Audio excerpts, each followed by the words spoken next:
12장. 하나님의 말씀 다니엘 12장 1절부터 4절이죠. 4절까지 말씀, 그리고 13절 말씀 이렇게 보겠습니다. 하나님의 말씀은 다니엘 12장 1절부터 4절까지, 또 그리고 13절 우리 한 절씩 교독합니다. 그때에 내 민족을 호위하는 큰 군주 미가엘이 일어날 것이요, 또 환란이 있으리니 이는 개국 이래로 그때까지 없던 환란일 것이며, 그때에 내 백성 중 책에 기록된 모든 자가 구원을 받을 것이라.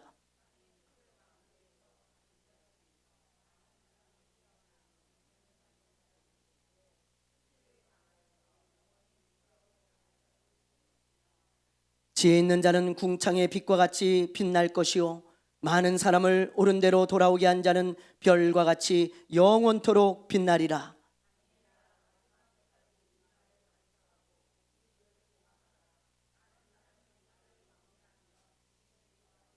13절 우리 같이 한번 해보겠습니다. 시작. 너는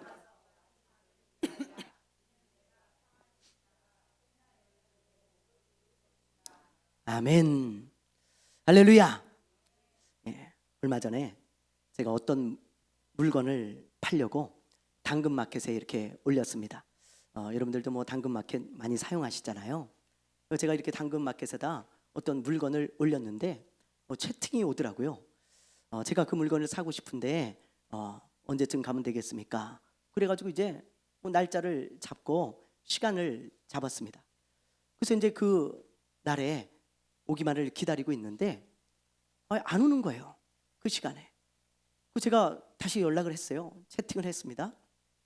그랬더니 깜빡했대. 깜빡하고 지금 지방에 내려가 있는데 올라올 수가 없다는 거예요. 그러니 뭐 어떡합니까? 그래서 다음 주에 좀 만나면 안 되겠냐 그러더라고요. 그래서 제가요, 뭐 어떻게 해요? 뭐 할 수 없죠. 그래서 그러면 다음 주에는 꼭 약속을 지켜라. 다음 주에 보자 그랬습니다. 다음 주가 됐습니다. 근데 시간이 됐는데도 또 연락이 없는 거예요. 그래서 제가 다시 채팅을 했어요. 혹시 오고 있냐고, 어디 오냐고, 오고 있는 거 맞냐고. 그랬더니 거의 다 도착을 했대요. 그래서 제가 그러면 다 도착하면 연락을 줘라. 내가 물건을 가지고 지하주차장에 내려가겠다. 그랬더니 알았대요. 그래서 기다렸죠. 연락이 없어요. 그래서 제가 다시 채팅을 했더니 이제 막 도착했다고. 그래서 제가 서둘러 가지고 물건을 챙겨서 지하주차장에 내려갔습니다. 근데 아무리 기다려도 안 와요. 안 오는 거야. 계속. 그래서 제가 채팅을 했더니 이상한 소리만 계속 하는 거예요. 그리고는 아무리 기다려도 오질 않습니다. 근데 그때 제가 머리에 딱 스쳐 지나가는 게 있었어요. 그게 뭐냐? 이 사람 프로필이 양치기 소년이에요. 양치기 소년. 감이 오시죠? 네. 프로필 이름이 양치기 소년이야. 그게 딱 스쳐 지나가는 거야. 여러분 양치기 소년 알잖아요? 네. 늑대가 나타났다. 그러니 도와주세요. 그러니까 그냥 동네 사람들이 다 사비고 괭이고 쟁기고 다 들고 나타납니다. 어디냐 어디? 늑대가 어디냐 어디냐? 그랬더니 이 소년이 씩 웃으면서 장난 좀 쳤습니다. 그러면서 막 깔깔대고 웃는 거예요. 여러분 얼마나 화가 납니까? 그렇죠? 그래서 진짜 늑대가 나타났을 때 도움을 받지 못하죠. 그게 이제 양치기 소년 이야기잖아요. 딱 프로필이 양치기 소년이야. 그래서 제가 야 이거 장난치는 거구나 이거. 그걸 제가 그때 딱 알았어요. 그때 양치기 소년. 참 진짜 너무 열받더라고요. 제가 보면서 세상에 별 사람 다 있어요. 하다못해 이런 걸로도 장난을 치는구나.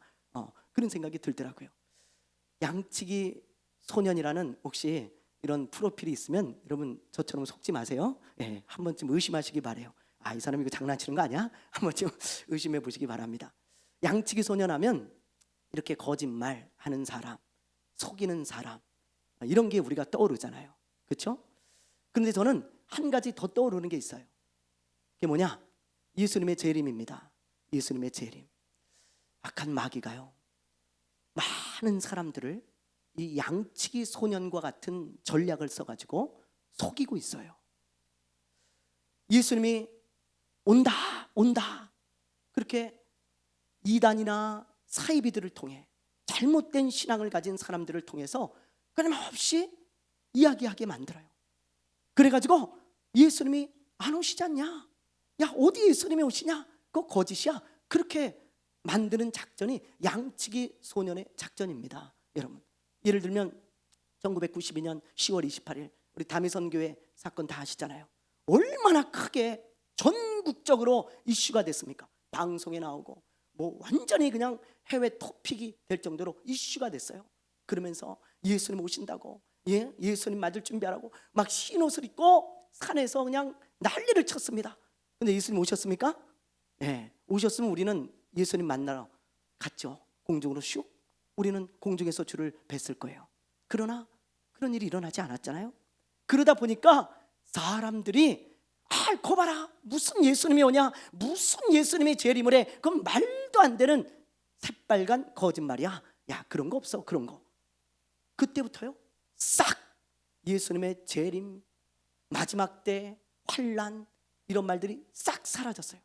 얼마 전에도 은혜로교회 신옥주라는 사람이 세상에 종말이 온다 그러면서 많은 사람들을 미혹해가지고 저 피지로 가야 안전하다고, 그래서 150명인가를 데리고 피지로 갔습니다.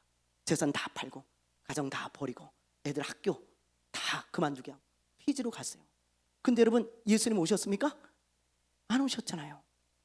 이런 일들이 계속 반복되다 보니까 이제 양치기 소년과 같이요, 예수님이 오세요 그럼 에이 뻥치지 마, 거짓말하지 마, 무슨 예수님이 오셔, 에이 그건 거짓말이야. 계속 반복되다 보니까 이렇게 양치기 소년과 같이 이제 아예 믿질 않습니다. 이게 바로 마귀가 여러분 우리를 속이는 양치기 전략이에요. 양치기 전략. 우리는 속으면 안 됩니다. 속으면 안 됩니다. 예수님은 100% 다시 오세요.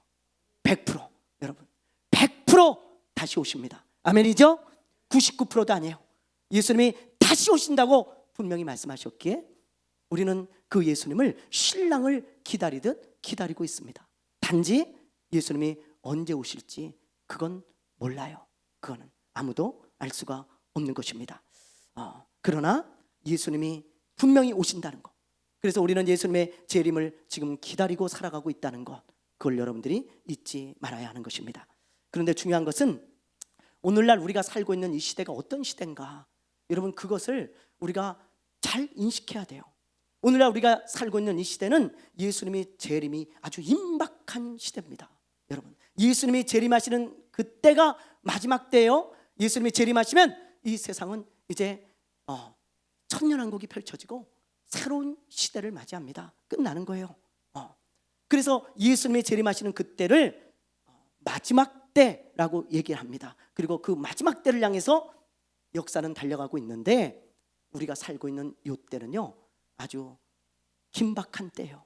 예수님이 오시기 직전에 그때입니다. 그 이야기는 제가 많이 했기 때문에 시간 관계상 여기서 다시 하지는 않겠지만 여러분 분별을 잘 하셔야 돼요. 정말입니다. 요즘 중동 사태가 예사롭지 않죠? 여러분들 중동 사태를 아주 유의하며 보셔야 돼요. 왜냐하면 이스라엘이 끼어 있잖아요. 이스라엘은 2000년간 나라가 없었습니다. 근데 신기하게 성경에 기록된 대로 다시 짠하고 독립을 했어요. 그 1948년 5월 14일이에요. 여러분, 아무도 이스라엘이 다시 독립할 거라고 생각하지 않았습니다. 그 땅에는 전부 다른 나라 사람들, 다른 민족이 살고 있었어요. 근데 하나님의 말씀대로 잎이 피고 꽃이 나서 이스라엘이 딱 독립을 했습니다.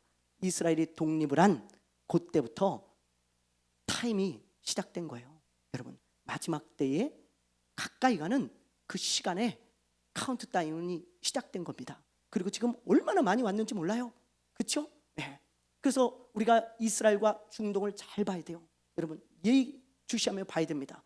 에스겔서 38장에 보면 예수님이 재림하실 때 일어나는 전쟁이 있어요. 예수님이 재림하기 직전에 일어나는 전쟁이 있는데 그 전쟁은 어떤 전쟁이냐? 러시아가 대장이 돼가지고 이스라엘 주변의 나라들, 아랍 국가들이겠죠.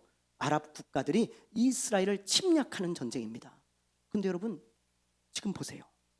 이스라엘 주변의 나라들과 골이 깊어지고 있죠. 다시 저 하마스, 그리고 저 레바논의 헤즈볼라라고 하는 무장단체, 레바논이 개입하기 시작하고요. 그 뒤에는 이란이 있습니다. 이 헤즈볼라는 이란이 조종하는 무장단체예요. 그 지금 이란이 개입하지 않았습니까?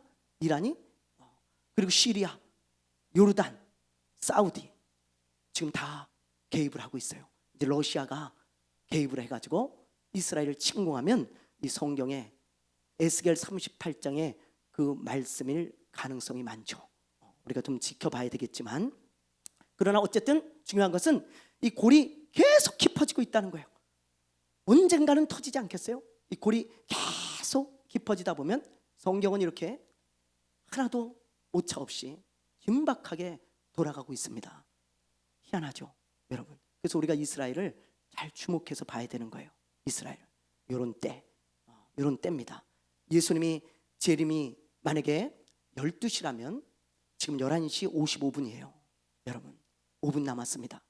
수많은 주의 종들이 지금 그걸 성령으로 감동되어 가지고 외치고 있어요. 저도 유독 요즘 그런 생각이 많이 들어요. 여러분, 성경을 보면서도 또 기도하면서도 임박한 이때입니다, 여러분. 그래서 오늘은 이 다니엘을 통해서 이 계시된 마지막 때에 관한 이 계시를 보면서 이 마지막 때에 사는 성도들은 어떻게 사는 것이 지혜롭게 사는 것인가, 어떻게 살아야 되는 것인가, 그걸 우리가 오늘 말씀을 통해 좀 살펴보려고 하는 것입니다. 지난주에 여러분 말씀드렸듯이 다니엘은 BC 605년에 바벨론의 포로로 끌려갔어요. 사진을 한번 보여주세요. 여러분 이거 기억나시죠? 네. 예루살렘은 이제 망하기 직전이고, 그렇죠? 아직 망하지 않았어요. 다니엘이 끌려갔을 그 당시에는 이제 포로로 끌려가는데 1차의 다니엘 605년입니다. 그리고 2차로는 에스겔 597년이에요. 그리고 예루살렘은 언제 망하냐? BC 586년에 망합니다. 그러니까 약 한 10년 어간에 이제 다니엘과 에스겔이 끌려가고 10년, 20년 안에 다 망하는 거예요. 긴박한 때죠. 그때 이렇게 바벨론으로 끌려간 이 다니엘이 여기서 하나님의 계시를 받는 거예요. 계시. 계시라는 것은 어떤 뜻이냐면, 여러분 뭐 교회에서 계시라는 용어를 많이 쓰잖아요. 나 계시 받았다, 계시 받았다 그러는데, 이 계시라는 뜻은 아포칼리십스, 헬라어로 그런 단어인데요. 베일을 벗기다는 뜻이에요. 이렇게 여러분 커튼이 쳐 있잖아요. 그럼 그 커튼 안에 뭐가 들어있는지 모르죠? 근데 커튼을 다 벗기면 거기 뭐가 들어있는지 알잖아요. 네? 그렇죠? 컵에 뚜껑이 씌워져 있어요. 그 안에 뭐가 들었는지 모릅니다. 근데 뚜껑을 열어보면 뭐가 들었는지 알잖아요. 그게 계시라는 뜻이에요. 다니엘이 계시를 받습니다. 어떤 계시를 받냐? 이스라엘이 앞으로 어떻게 될지, 또 세상 역사가 어떻게 흘러갈지, 그리고 마지막 때에 어떤 일이 일어날지, 그런 계시를 하나님으로부터 다 받아요. 마지막 때에 관한 일이 기록된 성경이 어떤 성경이에요? 예, 요한계시록이잖아요. 요한계시록 22장에 걸쳐서 아주 자세하게 기록해 주셨습니다. 자세하게. 그런데 이 다니엘서는요, 자세하다기보다도 아주 간략하면서 핵심적인 것들만 하나님이 다니엘을 통해 계시해 주셨어요. 그래서 다니엘서는요, 구약의 계시록이라고 부릅니다. 구약의 계시록. 다니엘이 그걸 또 책에 이렇게 기록해서 오늘날 우리가 이 하나님의 계시를 함께 볼 수 있는 거예요. 그래서 이 다니엘서를 통해 마지막 때에 관한 이야기들을 우리가 알 수 있는데, 특별히 오늘 우리가 읽은 이 12장에 보면 마지막 때를 사는 사람들이 어떻게 살아야 되는가, 그것을 우리가 잘 알 수 있습니다. 여러분 오늘 말씀을 아주 잘 새겨 들으세요. 정말 여러분 마음에 꼭 새기시고 여러분 마음에 잘 간직하고 살아가셔야 됩니다. 아멘입니까? 네. 자, 두 가지를 하나님께서 지금 말씀하고 계세요. 자, 우리 한번 1절 말씀을 한번 볼게요. 어떻게 살아가야 되는가, 이 마지막 때에. 1절 말씀입니다. 자, 시작.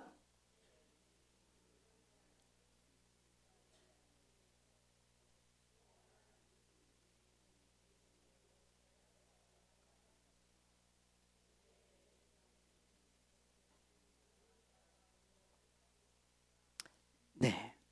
자, 여기 보면 마지막 때에는 이때까지 없었던 환란이 있다는 거예요. 환란. 요거는 요한계시록이나 예수님의 말씀에도 보면 나오죠. 마태복음 24장 마지막 때에 있을 7년 대환란을 말하는 것입니다. 7년 동안 엄청난 환란이 있는데 그 중에서 3년 반, 후 3년 반, 그때 집중적으로 이제 부어질 거예요. 환란이. 그런데 요 환란이 이렇게 이제 마지막 때가 되면 부어질 텐데, 요 말씀을 하시면서 그 뒤에 아주 중요한 말씀을 하고 계시는 것을 보게 되어집니다. 자, 그 밑에 구절 우리 한번 보면 이렇게 돼 있죠. 그때에, 요 마지막 때 환란이 부어지는 때를 말해요. 그때에 내 백성 중 책에 기록된 모든 자가 구원을 받을 것이라 그랬습니다. 하나님께서 다니엘에게 계시해 주시기를 환란 가운데서 구원을 받는 자들, 그런 사람들, 또 내가 건져내는 그런 구원받는 사람들에 대한 말씀을 하고 계신데, 책에 기록된 자만 구원을 얻는다는 거예요. 놀랍지 않습니까? 여러분, 책에 기록된 자. 그럼 여기서 말하는 책은 어떤 책일까? 여러분, 어떤 책일까? 네, 잘하시네요. 역시 친구들 교회 성도들답습니다. 자, 우리 한번 볼까요? 요한계시록 우리 20장 15절 말씀을 한번 볼게요. 20장 15절입니다. 자, 한번 읽어볼게요. 시작.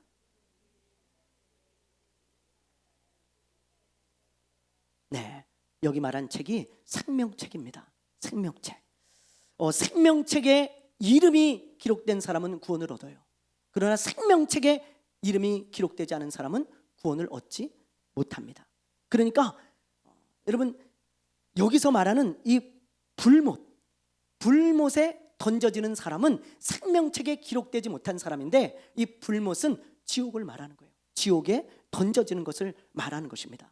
그렇다면 어떤 사람이 생명책에 이름이 기록될까요? 어떤 사람이요? 아주 간단해요. 여러분, 요한복음 3장 16절 한번 우리 암송해 볼까요? 3장 16절 시작.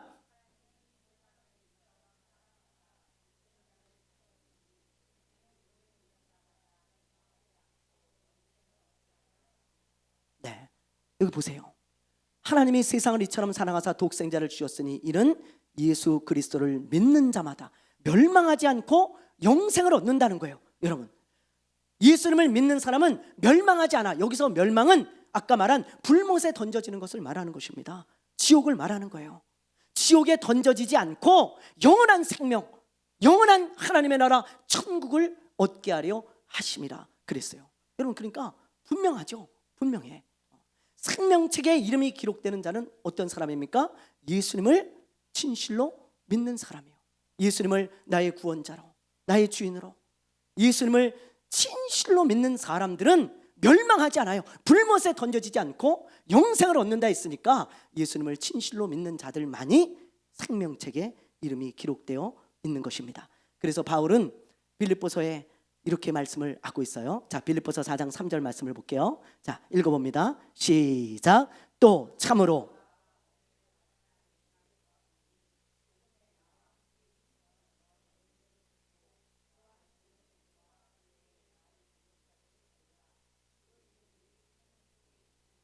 놀라운 말씀을 하고 있죠. 여러분, 바울이 지금 뭐라 그래요? 그의 이름들이 어디에 있다고요? 어디에 있다고요? 생명책에 있다는 거예요. 그러면 이 바울의 지금 동역자들을 말하고 있는데, 이 바울의 동역자들은 어떤 사람들입니까? 바울처럼 예수님을 진실로 믿는 사람들이에요. 여러분, 그래서 바울이 지금 자기의 동역자라고 얘기하고 있잖아요. 선교하는 이 바울에게 동역자들, 예수님을 진실로 믿고 전하며 사는 사람들을 말하는 거예요. 그 사람들의 이름이 생명책에 지금 기록되어 있다. 바울이 지금 그렇게 말하고 있지 않습니까? 여러분, 부자든 가난한 자든, 무엇을 가진 자든 안 가진 자든, 배운 자든 못 배운 자든, 아니면 어린이든 노인이든 아무 상관이 없어요. 예수님을 믿으면 그 사람은 생명책에 이름이 기록되어 있는 것입니다. 여러분과 저의 이름이 생명책에 기록되어 있는 줄로 믿습니다. 여러분과 저의 이름이 생명책에 기록되어 있겠죠? 진실로 여러분이 예수님을 믿는다면 여러분의 이름은 결코 생명책에서 지워지지 않아요. 이름이 딱 있는 거예요. 아무개 하고 말이죠. 그런데 주의해야 할 것이 있습니다. 아까 제가 금방 이야기했듯이 생명책에 이름이 기록되어 있지만 나중에 생명책에서 이름이 지워지는 사람들이 있다는 거예요. 무서운 얘기죠, 여러분. 생명책에서 이름이 지워지면 불못에 던져집니다, 여러분. 어떤 사람이 생명책에서 이름이 지워질까요? 예수님이 아주 친절하게 잘 말씀해 주시고 계세요. 계시록 우리 3장 5절 우리 한번 읽어볼게요. 계시록 3장 5절. 자, 우리 한번 읽어봅니다. 시작.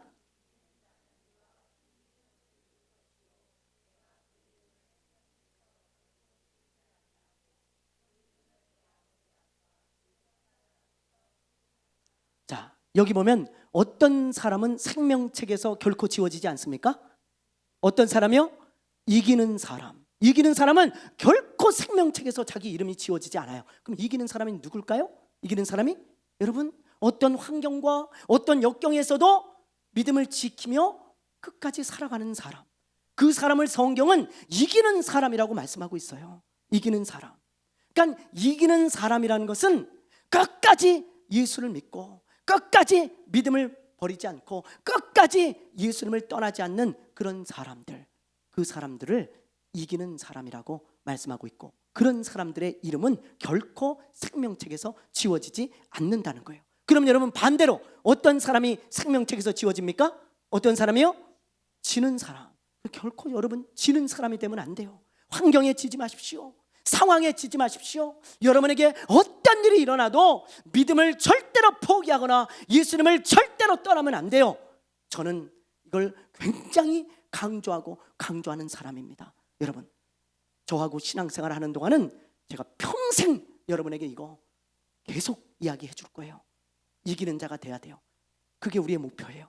1차적인 목표, 이기는 사람이 되어지는 것. 여러분, 만약에 우리가 지는 자가 되어지면 여태까지 신앙생활한 게 무슨 소용이 있습니까? 집을 팔아서 여러분이 하나님께 드린들 무슨 소용이 있고 수많은 주님의 일을 하고 신앙생활을 열심히 하는 게 무슨 소용이 있냐고요? 아무 소용이 없습니다. 지는 자가 되어진다면 생명책에서 그 이름이 지워지고 불못에 던져지는데 그게 여러분 무슨 소용이 있어요? 구원을 받지 못하는데 1차적인 우리의 목표는 구원을 받는 것입니다. 아멘입니까? 아멘입니까? 여러분, 그러므로 마지막 때를 사는 성도들은 생명책에서 이름이 지워지지 않도록 끝까지 믿음을 지키며 살아야 되는 거예요. 저는 그래서 제일 불쌍한 사람, 이 세상에서 제일 불쌍한 사람은 예수님을 믿다가 믿지 않는 사람입니다. 예수님을 떠난 사람들이에요. 제일로 불쌍한 사람들이에요. 목사도 소용없어요. 장로도 소용없어요. 권사도 소용없습니다. 집사도 소용없습니다. 아무리 많은 일을 하고 아무리 교회를 다녔어도 소용없어요. 여러분, 저는요 그런 사람 볼 때 제일 불쌍해요. 큰 집에 살고 좋은 차를 타도 불쌍한 사람일 뿐이에요. 그런 사람들의 이야기가 요한계시록에 나오지 않습니까? 자, 우리 한번 볼까요? 요한계시록 20장 11절에서 12절을 볼게요. 자, 읽어봅니다. 시작. 또 내가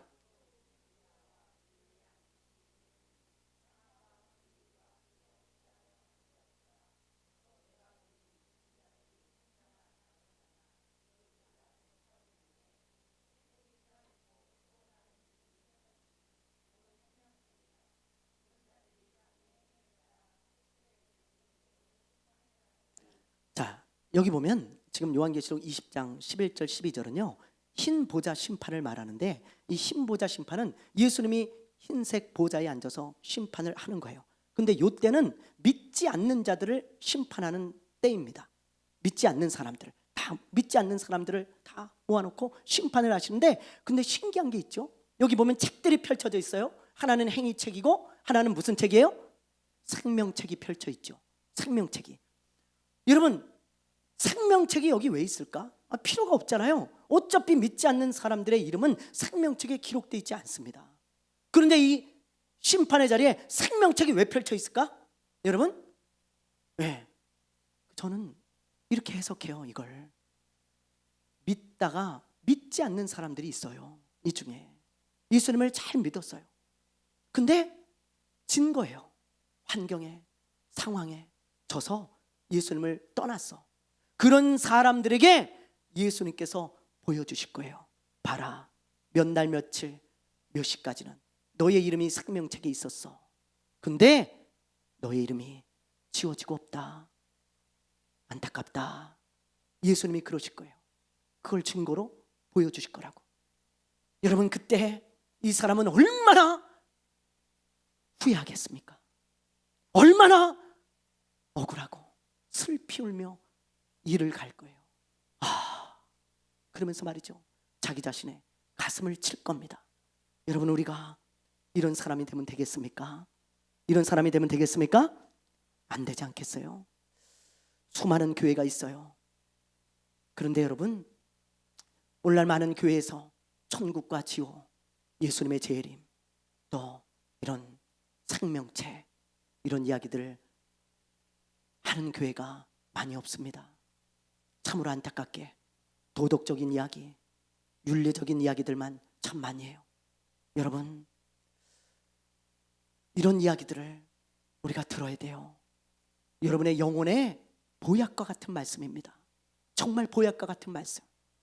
생명책에서 이름이 지워지지 않도록, 지워지는 그 순간 나는 아무리 많은 것을 가지고 있어도, 많은 것을 누려도 안타까운 사람일 뿐이에요. 그러므로 사랑하는 여러분, 마지막 때를 사는 우리들이 가장 염두에 둬야 되는 거, 생명책에서 이름이 지워지지 않는 것입니다. 마지막까지 믿음을 지키며 살아가는 저와 여러분 되시기를 바라요. 이게 여러분 첫 번째고요. 두 번째는 13절에 보면 나와요. 자, 우리 13절 말씀 한번 보겠습니다. 13절, 자, 읽어봅니다. 시작. 13절 이거 아니에요? 네, 오늘 말씀 13절. 자, 우리 한번 보겠습니다. 오늘 말씀 13절 시작.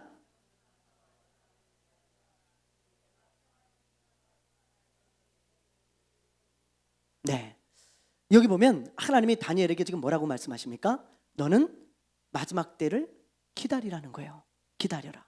왜요? 네가 죽고 나서 그 마지막 때가 되면 부활을 하게 되어질 텐데, 그때 뭘 주신다고요? 내 몫을 주신다는 거예요. 다니엘에게 내 몫이란 것은 보상을 말합니다. 그래서 세번역 성경에 보면 보상이라고 기록을 해놨어요. 해석을 했죠. 그러니까 하나님께서 다니엘에게, 다니엘아, 마지막 때까지 네가 소망하며 기다려라. 너가 부활할 건데 그때 내가 너의 몫을 줄게, 보상을 해줄게. 그렇게 말씀하고 있는 것입니다. 그렇다면 여러분, 다니엘만 부활의 때에 보상을 해주실까요? 보상해 주실까요? 아니에요. 예수님께서 뭐라고 말씀하셨냐면, 요한계시록 22장에 보면 이런 말씀이 있습니다. 너에게 줄 상이 내게 있다. 그래서 네가 행한 대로 갚아줄 것이다. 예수님은요, 마태복음에서도 마찬가지예요. 이렇게 하면 상을 줄 것이다. 이렇게 하면 상이 없을 것이다. 저 하늘에 보물을 쌓아두라. 거기는 도적이 뚫지 못한다. 예수님은요, 끊임없이 부활의 때에 받을 상에 대해서 말씀하고 있다는 걸 알아야 돼요. 많은 사람들은요, 아이, 그런 게 어딨어, 그런 게 어딨다뇨. 여러분, 그럼 뭘 믿는 겁니까? 성경을 안 믿으면, 예수님의 말씀을 안 믿으면 뭘 믿는 거예요? 도대체 신학자들의 말을 믿습니까? 여러분, 어떤 박사의 말을 믿습니까? 저는 그렇지 않아요. 저는 이 주님의 말씀을 믿습니다. 주님의 말씀을. 주님이 있다는데, 주님이 주시겠다는데 누가 없다고 그래요? 여러분, 신학자들의, 교수의 말이 아니라 예수님의 말씀을 우리는 들어야 돼요.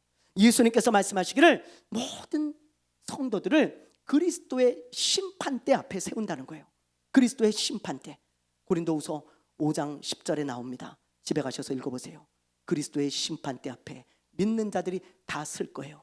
여러분, 이 심판대라는 말은 헬라어로 베마라고 하는 단어인데, 이 베마라고 하는 단어는 시상대를 말해요. 시상대. 자, 상을 타기 위해서 올라가는 시상대 있잖아요. 거기 딱 섰어요. 그런데 그 옆에 책이 펼쳐져 있습니다. 책이. 그 책이 무슨 책이냐? 믿는 자들이 이 세상에서 어떻게 살았는가가 기록된 행위책이에요. 그게 베마 앞에 딱 펼쳐져 있어요. 한 사람씩 올라와서 시상대 앞에 섭니다. 믿는 자들이. 그때 옆에 행위책이 딱 펼쳐져 있고 예수님이 그걸 보실 거예요. 그리고는 책망받을 자는 책망하고 상 주실 자는 상 주십니다. 그게 예수님의 말씀이에요. 그래서 여러분, 사도 바울은 상을 바라보고 살고 있다고 그렇게 고백하잖아요. 자, 우리 한번 볼까요? 빌립보서 3장 13절 14절 읽어볼게요. 시작. 형제들아,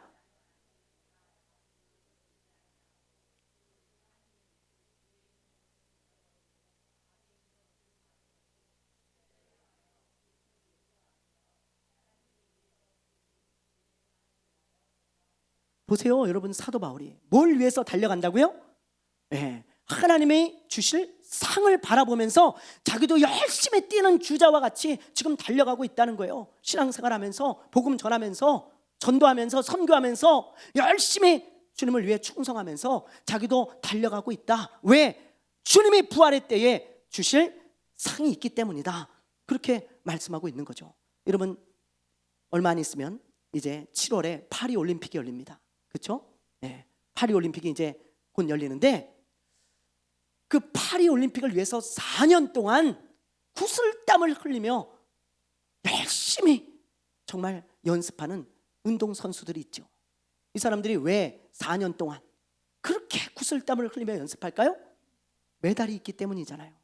메달, 영광스러운 상이 있기 때문에 밤늦잠을 안 자면서도 4년 동안 그렇게 구슬땀을 흘리는 거예요. 그 시상대 앞에 섰을 때 영광의 상을 받기 위해서. 그런데 우리 크리스천들은 주님이 상을 주시겠다는데, 시상대 앞에 세우겠다는데 왜 상을 바라보고 달려가지 않습니까? 여러분, 왜 이 세상만을 위해서 살아가고 왜 나만을 위해서 살고 있습니까? 여러분, 그렇게 살지 마세요. 우리는 크리스천입니다. 우리는 부활을 소망하며 주님이 재림하시면 공중에서 주님을 만나는 그날을 소망하며 살아가는 크리스천들이에요. 그때 여러분, 주님이 주실 상이 있다는데 왜 그것에 관심이 없습니까? 여러분, 우리는 올림픽에 나가는 선수와 같이, 이 바울과 같이 우리도 상을 위하여 달려가야 될 줄로 믿습니다.